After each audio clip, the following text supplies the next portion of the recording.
Important topic है ये। SSC PSC exams में क्वेश्चंस बनने के फुल चांसेस हैं। तो मैं आपको पहले जीएसटी को अच्छे से समझाऊंगा, अच्छे से एक्सप्लेन करूंगा। उसके बाद में हम 25 इंपॉर्टेंट क्वेश्चंस भी सॉल्व करेंगे जो एग्जाम्स में पूछे जा सकते हैं। तो आपको क्या करना है, वीडियो को पहले अच्छे से देखना है। उसके बाद में आपको खुद से क्या करना है, क्विज लगाना है। क्विज लगाने के लिए जो लिंक है वो डिस्क्रिप्शन में मैंने दे रखी है लिंक, आप वहां से क्विज लगा पाएंगे। पीडीएफ भी आप डाउनलोड कर सकते हैं इस वीडियो की, उसका भी लिंक मैंने डिस्क्रिप्शन में दे रखा है। चलिए दोस्तों, लेक्चर को स्टार्ट करते हैं। तो देखिए, आज के इस लेक्चर में हम क्या क्या डिस्कस करेंगे। जीएसटी क्या होता है, history of GST, GST type हम डिस्कस करेंगे, एसजीएसटी, सीजीएसटी और आईजीएसटी, जीएसटी काउंसिल मतलब जीएसटी परिषद के बारे में हम डिस्कस करेंगे, जीएसटी के फायदे और नुकसान की बात भी करेंगे, जीएसटी की टैक्स स्लैब को हम डिस्कस करेंगे और जीएसटी संबंधित सारे इंपॉर्टेंट पॉइंट्स जो होंगे लास्ट में मैं आपको बताऊंगा और फिर एक हम क्विज लगाएंगे। ओके, तो ये आज का वीडियो का पूरा स्ट्रक्चर है। सबसे पहले हम बात करते हैं कि जीएसटी के आने से पहले जो टैक्सेशन सिस्टम था वो कैसा था।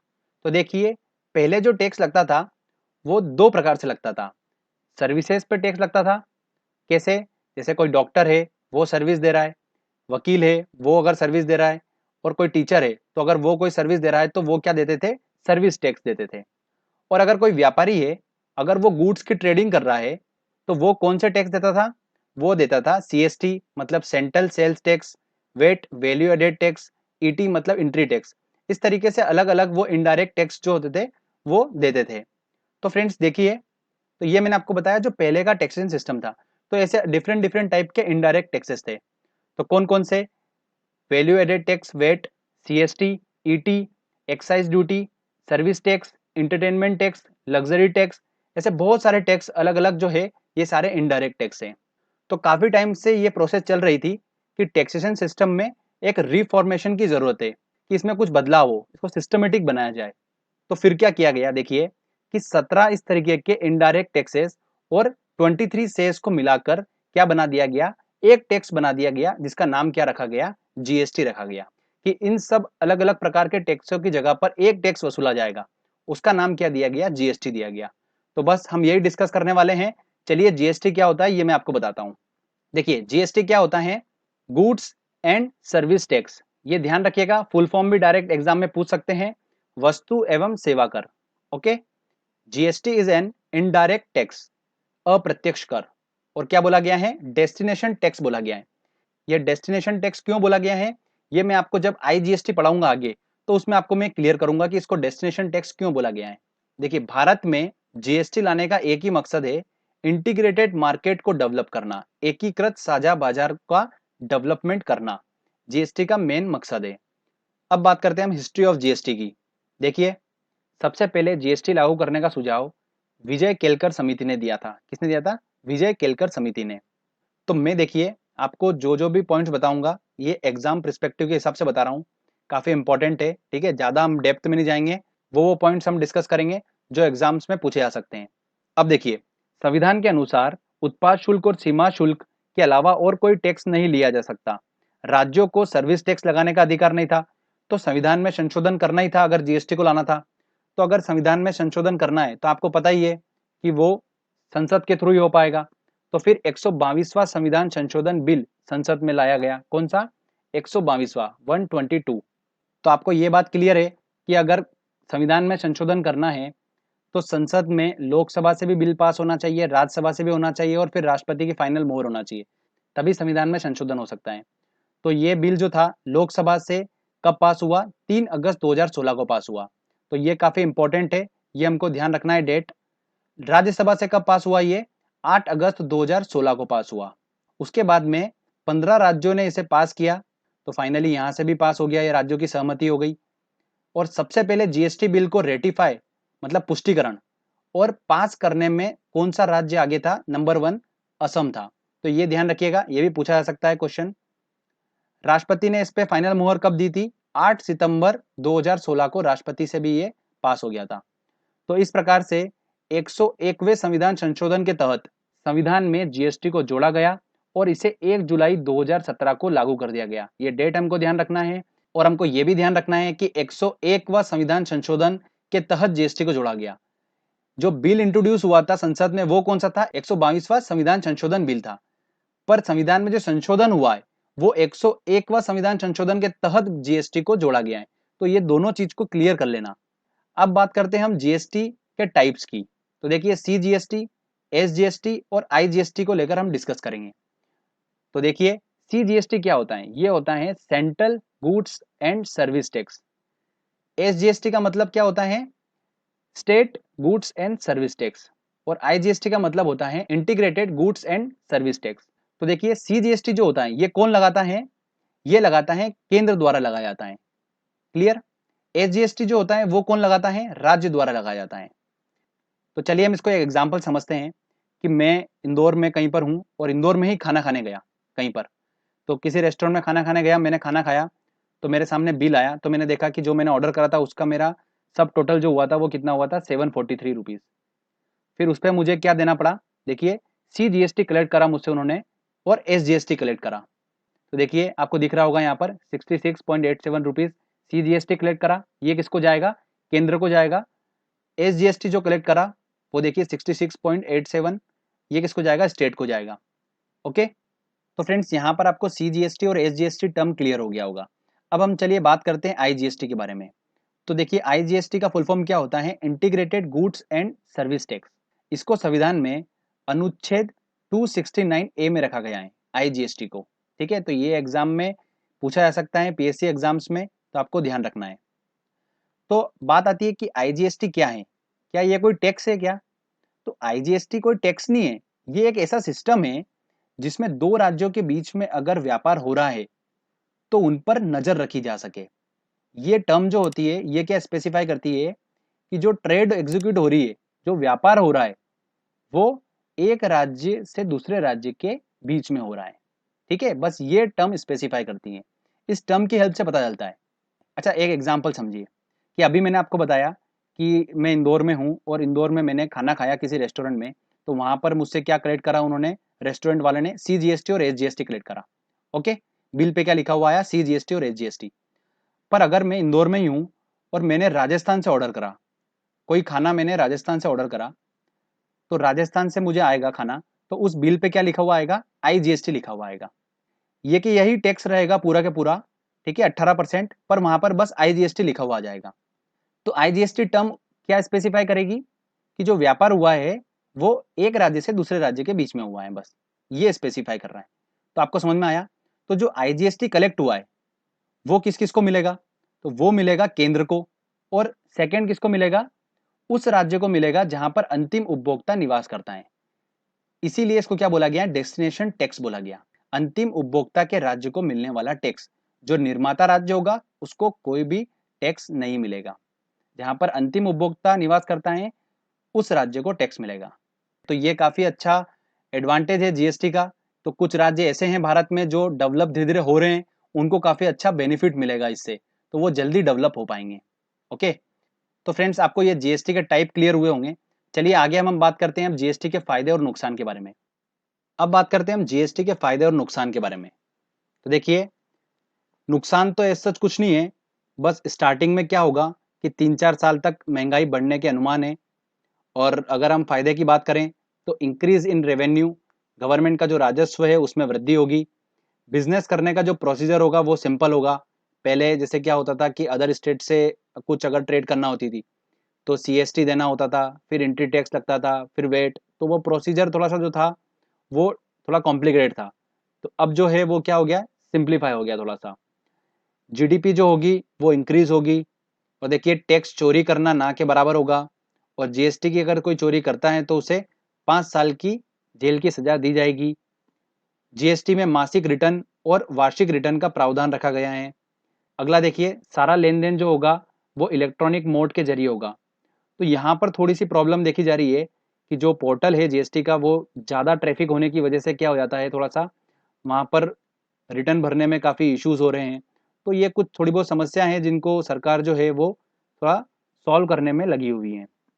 संविधान में जीएसटी काउंसिल को एक नए अनुच्छेद 279 ए में रखा गया है, और इसी में इसके गठन का प्रावधान दिया गया है, जीएसटी काउंसिल, जीएसटी परिषद का। ओके, 12 सितंबर 2016 को इसकी स्थापना की गई थी। संरचना की बात करें इसकी तो इसमें कुल 33 सदस्य हैं। भारत का वित्त मंत्री होगा इसके अंदर चेयरमैन, केंद्रीय राज्य मंत्री और राज्यों के वित्त कर मंत्री इसमें होंगे। ठीक है, अब अगर हम बात करें वेटेज की, तो देखिए सबसे पहला रूल ये है कि जीएसटी काउंसिल में 50% सदस्य उपस्थित हो और अगर किसी बात पे वोटिंग हो रही है तो उसको 3/4 अगर वोट मिल रहे हैं तो वो डिसीजन मान्य होगा। अब इसमें 1/3 वोट का वेटेज जो है वो किसको दिया गया है? केंद्र को। केंद्र को कितना दिया है? 1/3। और राज्य को कितना दिया है? 2/3 वोट का वेटेज दिया है, मतलब राज्य को ज्यादा प्राथमिकता दी है। ओके, तो ये थोड़ा ध्यान रखिएगा, 2/3 मतलब 2/3 वेटेज किसको दिया है वोट का? राज्य को दिया है, और 1/3 किसको दिया है? केंद्र को दिया है। देखिए दोस्तों, अब हम बात करते हैं जीएसटी की टैक्स स्लैब के बारे में। तो देखिए काफी इंपॉर्टेंट है और काफी स्टूडेंट यहाँ पर कंफ्यूज भी होते हैं, तो सारा कंफ्यूजन दूर करेंगे। जीएसटी की जो टैक्स स्लैब है वो कितनी रखी गई है? 4 रखी गई है। ये बिल्कुल ऑथेंटिक है, क्योंकि आप देखेंगे तो जीएसटी काउंसिल की जो 14th मीटिंग हुई थी उसके बाद में जीएसटी काउंसिल के चेयरमैन अरुण जेटली जी ने भाषण में खुद ने स्पेसिफाई कराए हैं कि जीएसटी टैक्स स्लैब जो है वो कितनी है? 4 है, 5%, 12%, 18% और 28%। और अगर हम बिल्कुल देखिए प्रैक्टिकली बात की जाए तो 0% भी एग्जिस्ट कर रहा है और 28% से ज्यादा भी टैक्स है। कैसे? देखिए मैं आपको बताता हूँ। जो लग्जरी गाड़ी है उसको किस स्लैब में रखा है? 28% की स्लैब में रखा है। तो पहले जो लग्जरी गाड़ी थी उस पर लगभग टैक्स वसूला जाता था 50% समथिंग। ओके, अब उसको लेकर आ गए 28% में, तो इसमें गवर्नमेंट का तो नुकसान हो रहा है। तो उन्होंने क्या कर दिया? उस पर सेज लगा दिया 15%। तो 28% की स्लैब में तो आ ही रहे, प्लस उस पर क्या जोड़ दिया? 15% सेज जोड़ दिया। तो वो ऐसे करके लगभग 50 के पास पहुंच गया। तो देखा जाए तो वो भी तो एक प्रकार से स्लैब हो गया। ठीक है, 40% से ऊपर। तो ज्यादा कंफ्यूज होने की जरूरत नहीं है। अगर हम बिल्कुल बात करें ऑथेंटिक की कि जीएसटी की टैक्स स्लैब कितनी है, तो वो 4 है, 5%, 12%, 18% और 28%। ठीक है, हो सकता है कि आने वाले समय में इस टैक्स स्लैब में कुछ चेंजेस भी देखने को मिले, तो जब भी कभी ऐसा होगा तो मैं आपको उसका अपडेट भी दे दूंगा। तो आप बिल्कुल भी कंफ्यूज मत होइए। और अभी हाल ही में उत्तर प्रदेश में एग्जाम में पूछा भी गया ये क्वेश्चन, और वहां उसका आंसर क्या दिया गया है? 4 दिया गया है। अब देखिए कुछ हम बात करते हैं कि किनको जीएसटी के दायरे से बाहर रखा गया है। तो शराब, petrol, diesel, natural gas, electricity, इनको क्या किया गया है? जीएसटी के दायरे से बाहर रखा गया है। तो वेरी इंपॉर्टेंट है, ये ध्यान रखिएगा। शराब, पेट्रोल, डीजल, नेचुरल गैस और इलेक्ट्रिसिटी, इनको जीएसटी से बाहर रखा गया है। ओके, अब बात करते हैं हम कुछ महत्वपूर्ण पॉइंट्स की। तो देखिए जीएसटी लागू करने वाला विश्व का पहला देश कौन सा है? फ्रांस है। वार्षिक टर्नओवर अगर 20 लाख से ज्यादा है तो जीएसटी रजिस्ट्रेशन और भुगतान करना होगा। कुछ राज्यों के लिए ये सीमा क्या रखी गई है? 10 लाख रखी गई है। वार्षिक टर्नओवर देखिए कैसे, कि अगर मान लेते हैं कि मैंने कोई प्रोडक्ट खरीदा, 1 लाख रुपए का मैंने कोई प्रोडक्ट खरीदा और उसको मैं 1,10,000 में बेच रहा हूँ, तो मेरा टर्नओवर क्या काउंट हो गया? 2,10,000। अगर इस तरीके से अगर वो 20 लाख के पार जा रहा है तो फिर वो जीएसटी के दायरे में आएगा। जीएसटी की पंजीयन संख्या में कुल 15 डिजिट है। कितने? 15 डिजिट। सर्वप्रथम जीएसटी बिल का प्रारूप तैयार करने वाली समिति के अध्यक्ष कौन थे? असीम दास गुप्ता थे। कौन थे? असीम दास गुप्ता। जीएसटी लागू करने वाला अंतिम राज्य कौन सा था? जम्मू कश्मीर। तो जब जीएसटी लागू किया गया था 1 जुलाई 2017 को, तो उसमें जम्मू कश्मीर शामिल नहीं था। फिर कुछ दिनों बाद जम्मू कश्मीर में भी जीएसटी लागू हो गया। तो इस तरीके से जम्मू कश्मीर जो था वो जीएसटी लागू करने वाला अंतिम राज्य बना। ठीक है, तो ये भी काफी इंपॉर्टेंट है, पूछा जा सकता है एग्जाम में। तो फ्रेंड्स यहाँ पर हमारा ये थ्योरी सेक्शन कंप्लीट होता है। आई होप आपको समझ में आया होगा। जो भी मैंने आपको पॉइंट्स बताए ये मोस्ट इंपॉर्टेंट है, इन्हीं में से आपको एग्जाम में क्वेश्चंस देखने को मिलेंगे। चलिए दोस्तों, अब जो हमने पढ़ा है अच्छे से, अब हम एक टेस्ट लगाते हैं। 25 क्वेश्चन मैंने टेस्ट में इंक्लूड करे हैं और ये काफी इंपॉर्टेंट है। तो चलिए टेस्ट लगाते हैं। देखिए दोस्तों, पहला क्वेश्चन है जीएसटी का पूरा नाम है क्या है? Goods and service tax. तो बी आंसर सही है। राष्ट्रपति द्वारा जीएसटी बिल कब अप्रूव किया गया? तो कब अप्रूव किया गया? 8 सितंबर 2016। जीएसटी परिषद का चेयरमैन कौन होता है? जीएसटी परिषद का चेयरमैन होता है वित्त मंत्री। देखिए निम्न में से किस संविधान संशोधन के तहत जीएसटी को संविधान में जोड़ा गया? तो कौन सा संविधान संशोधन था? 101वें संविधान संशोधन के तहत। ठीक है, और जो बिल लाया गया था वो कौन सा था? 122वां संविधान संशोधन बिल लाया गया था। भारत में जीएसटी कब से लागू किया गया? तो कब से लागू किया गया? 1 जुलाई 2017 से इसे लागू किया गया। नेक्स्ट देखिए, जीएसटी परिषद, जीएसटी काउंसिल में सम्मिलित कुल कितने सदस्य हैं? तो 33। जीएसटी बिल को पास करने वाला सबसे पहला राज्य कौन सा था? देखिए, जीएसटी बिल को पास करने वाला सबसे पहला राज्य असम था। संविधान में किस अनुच्छेद में जीएसटी काउंसिल को शामिल किया गया है? तो वो है अनुच्छेद 279 ए आंसर होगा। जीएसटी लागू करने का सुझाव सबसे पहले किस समिति ने दिया था? तो वो कौन सी समिति थी? विजय केलकर समिति थी। देखिए अगला क्वेश्चन, आईजीएसटी का पूरा नाम है, क्या है? Integrated goods and service tax. तो ए आंसर होगा। जीएसटी के अंतर्गत कितने इनडायरेक्ट टैक्स और सेस को शामिल किया गया है? तो कितने? 17 इनडायरेक्ट टैक्स और 23 सेस को शामिल किया गया है। तो बी आंसर सही होगा। लोकसभा में जीएसटी बिल कब पास किया गया था? तो 3 अगस्त 2016 को लोकसभा में पास हुआ था, 8 अगस्त 2016 को राज्यसभा में और 8 सितंबर 2016 को राष्ट्रपति द्वारा। ठीक है, तो तीनों डेट आपको ध्यान रखना है। देखिए अगला, आईजीएसटी को संविधान के किस अनुच्छेद में रखा गया है? तो अनुच्छेद 269 ए में आईजीएसटी को रखा गया है।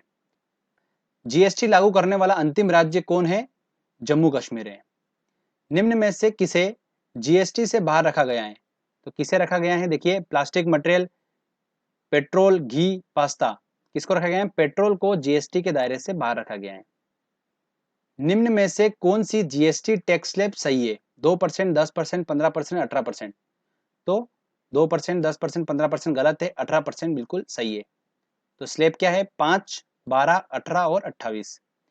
निम्न में से किसको जीएसटी में रखा गया है? पेट्रोल, शराब, इलेक्ट्रिसिटी, चीनी, किसको रखा गया है जीएसटी में? देखिए, पेट्रोल, शराब, इलेक्ट्रिसिटी, ये तीनों तो जीएसटी से बाहर हैं। चीनी को रखा गया है। ठीक है, तो डी आंसर सही है।